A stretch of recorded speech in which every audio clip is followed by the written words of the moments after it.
Communism was one of the most important movements of modern history. At a certain point, a third of the human race was controlled by it. And one of the greatest superpowers in history, one that held life and death over billions, was also communist. This entire philosophy was based upon Karl Marx, a downwardly mobile German intellectual of the mid-19th century. This really begs the question, what if communism never existed? How would that affect the rest of history, demographics, culture, wars, and the world today? That's the question of this video.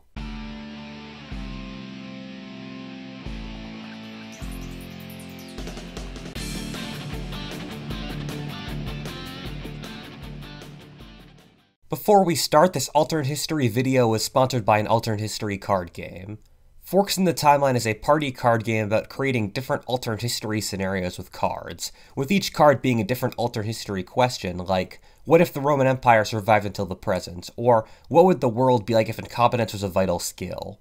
Actually, this video started out as a question inside this game, with what if Karl Marx became an investment banker? Then you get cards like, which ancient pagan god do you most likely worship, or what country has won more football World Cups?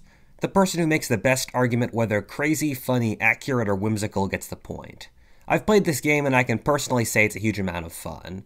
Click the link in the description and use the promo code WHATIF for a 10% discount.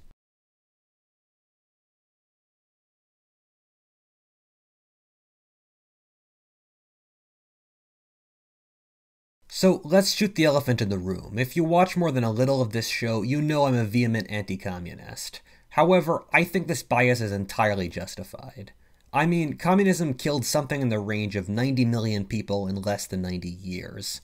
Nothing else, including capitalism, or all religious and colonial wars combined, gets even close to that number. For a comparison, the Nazis killed somewhere in the range of 12 million. If you want to blame all the deaths in the European theater of World War II on Hitler, you get 40 million deaths, which ties him with Chairman Mao.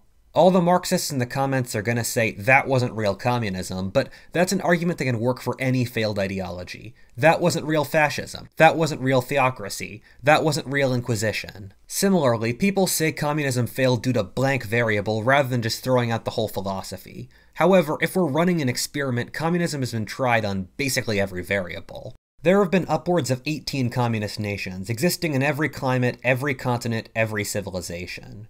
For the people saying Mao and Stalin were bad apples, there have been Marxist states operating on entirely different trajectories, such as Albania or Yugoslavia, and you can throw a dart at the countries that are on their own trajectory in socialism in the Third World. If you wanted perfect experiments, you'd look at North Korea and East Germany. Both shared the same ethnicity, culture, level of development, rough geographies as their capitalist twins, and both were immeasurably poorer and more politically repressed. If we're going to use Occam's razor, there's really only one answer. If you're a communist, feel free to watch this video and criticize it, but this video is going to be coming from a markedly anti-communist perspective. I'm also going to make something else clear in this video. This video is not what if the whites won the Russian Civil War. In that timeline, Russia becomes a parliamentary democracy and prevents other countries like China from becoming communist. The gist of the video is that without communism, China modernizes several decades earlier, while Russia becomes an economic juggernaut. The world would currently be in the midst of a three-way Cold War between Russia, America, and China. This video has a lot of overlap with that video, but this video starts earlier, with Karl Marx never being born or becoming an investment banker. Some of you might think that these would end up becoming the same timeline, with the first real big effects of communism being during the Russian Revolution, but I would disagree. The last 200 years have been an era of massive ideological turmoil. As traditional religions like Christianity went into decline, new ideologies arose to give people purpose and metaphysical understandings of the world. These included things like Nazism, communism, and you could even put modern social justice in the same category. Communism really spoke to people during industrialization, when traditional village ways of life that existed for millennia suddenly disappeared in the matter of a generation. Similarly, a few became very wealthy while many lived in horrific slums and toiled for 12-hour days.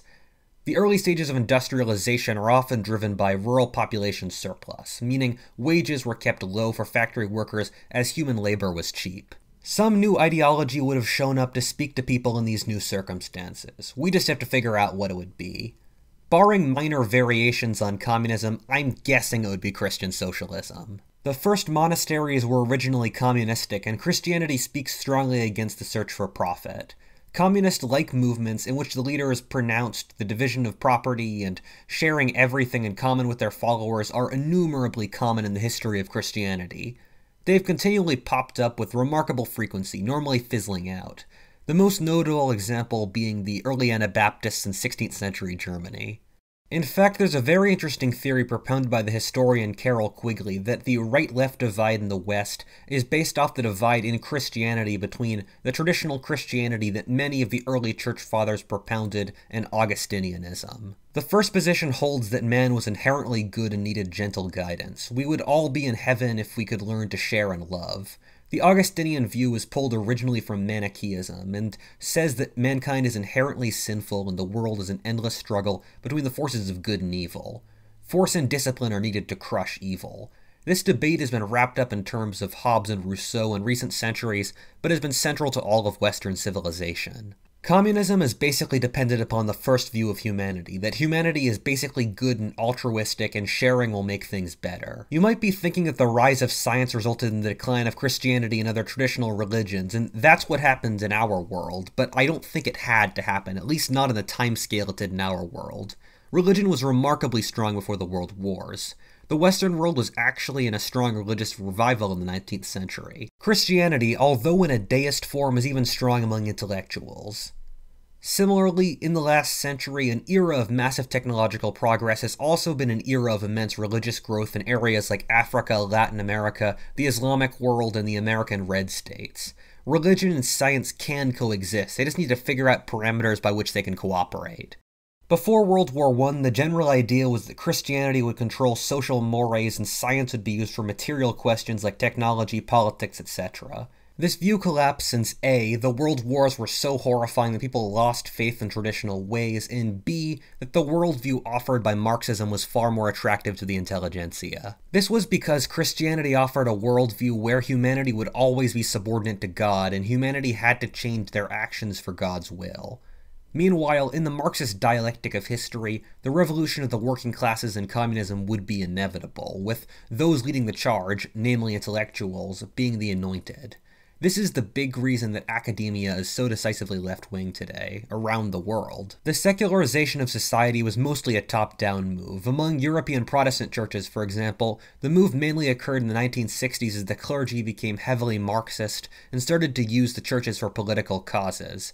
The congregations who were using them mostly for community building simply left. In this timeline without Marxism, intellectuals would stay on the right like they were before World War I. Instead, the vacuum would be filled with Christian socialism, which actually was a fairly large movement in the late 19th century, with groups like the Fabian Club and even H.G. Wells being Christian socialists. In our world, Christian socialism has been a big movement in Latin America and with European politics as well, with the ruling German party today being Christian socialist. It likely wouldn't be an entirely rainbows and unicorns movement. There was so much dissatisfaction due to the war, and Christianity has a long history of millenarianism and violent outbursts. Imagine, rather than the anarchists of our timeline, Christian socialist fanatics thinking that if they killed blank important figure, who was the Antichrist, the world would be saved. Christianity filling the void would make the Western world more right-wing, sort of similar to how the Islamic world has gone hard right in the last couple decades. Ironically, our timeline's economic right would likely take the position of being the party of secular Enlightenment values. Due to the more conservative values, we might see the survival of constitutional monarchies to a greater extent. Religious societies of higher social cohesion as people are able to form communities of the religious, as well as easily get purpose in their lives. Much of the post-1960s boomer trends of children rebelling against their parents, punk goth culture, school shooters, etc. are examples of a post-religious society where there's no clear value system and people are trying to figure out what the value system should be. The side effect of getting a value system would be you can say goodbye to stuff like rock and roll, sweatpants, and sex and violence on TV. Similarly, the Christian understanding of the world wasn't great to homosexuals or Jews. In another way, it would make the Western world more socially left-wing. This is since a lot of the reasons the communists get so hated is they go against religion, the family, Western civilization, and basically any form of tradition, which gets them hated because most people use those things to base their identity. When couched in conservative terms that would not threaten the general population, all of the Western world would have larger social programs. My guess is that the weaker the peasant culture would be in a country, the less popular Christian socialism would be. This is since in countries like the UK, the indigenous Protestant church has established a capitalist value since the peasants were done away centuries with before. Meanwhile, areas like Germany or France who were able to maintain a higher degree of peasant culture would be more popular. It depends a good deal upon culture. For example, the US's interpretation of Christianity isn't warped into being highly capitalist by the society it lives with, meaning Christian socialism would have little appeal there. The US is also sort of a weird exception, where there's a remarkable degree of internal religious competition, which keeps American Christianity very marketable and vibrant, unlike most areas in Europe where there's a single national church. The correlation between religion and birth rate is fairly high, meaning a more religious Europe would also have more children. This would mean that Europe would have a more stable birth rate and would thus need less immigration. Similarly, with Europe being significantly more Christian, immigration largely from Islamic countries would be much less popular. With lots of countries questioning the profit motive more, the financial motivation towards technological progress would be less. Technology would to a certain degree less advanced, however, the US has invented most things since World War II, and so it wouldn't be by a large degree. Christian socialism would be very popular among the socially conservative but oppressed peasantries in very unequal areas like Latin America and Africa. Expect lots of Christian socialist dictatorships in the Third World. If Christian socialism became very successful, I could see other religions like Buddhism and Hinduism, which have similar socialistic tendencies as Christianity, taking ideas from Christian socialism and incorporating them into their religions. We know very little about how the Christian socialist movement would develop, but it almost certainly would kill less people than communism. Every religious war in history and every religious dictatorship in all of history combined kills less people than just communism, and atheist regimes have consistently killed more people than religious ones. This is since religious regimes have to follow strict moral conduct or the state is a failure. Similarly, religious movements normally put a prime on the human soul and also tend to have conservative views. Keeping things the same as they are requires killing less people than bringing heaven on earth. Similarly, atheist regimes, whether the Qin dynasty, the French revolutionaries, the Nazis, or communists, view the ends as justifying the means, since their goal is to have their finite physical goal be reached and they don't believe in absolute morality. In this timeline, with no communism, there's no Russian Revolution, or there's a millenarian Christian revolution. It really doesn't matter what happens. Either way, the Christians win. This is since if Russia becomes a constitutional monarchy, as it likely would if the whites were to win, the peasants would vote en masse for Christian socialism, an ideology practically designed for them. The Russian peasants, when they had elections, voted overwhelmingly for socialist candidates and were also very socially conservative.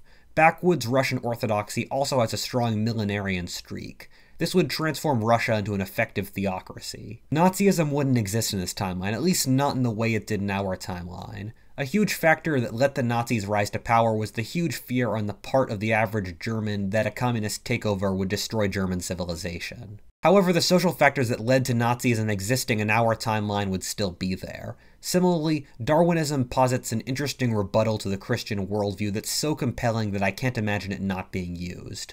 I could see a philosophy similarly racist to the Nazis developing, but I don't know how much Christianity would influence this timeline's version of German nationalism.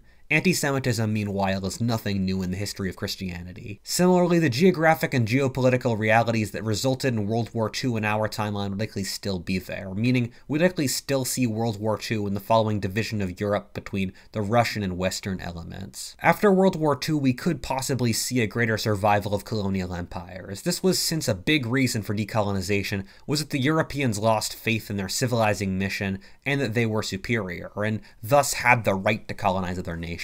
However, with strongly Christian European nations, they would still have an ideological reason to maintain colonies, that of Christianization. This timeline honestly gets impossible to predict in fine detail after a certain point since we don't know how Christian socialism would develop as an ideology. It's like trying to figure out the plot of a drama but barely knowing anything about the main character. I honestly already feel like I'm stretching this timeline too far by going all the way to World War II. What a faltist, and thanks for watching. If you enjoyed that video, please like, comment, subscribe, or stay tuned for additional additional content. Or alternatively, check me out on Patreon, where I've got all sorts of cool maps as well as the first chapters of my history of the world.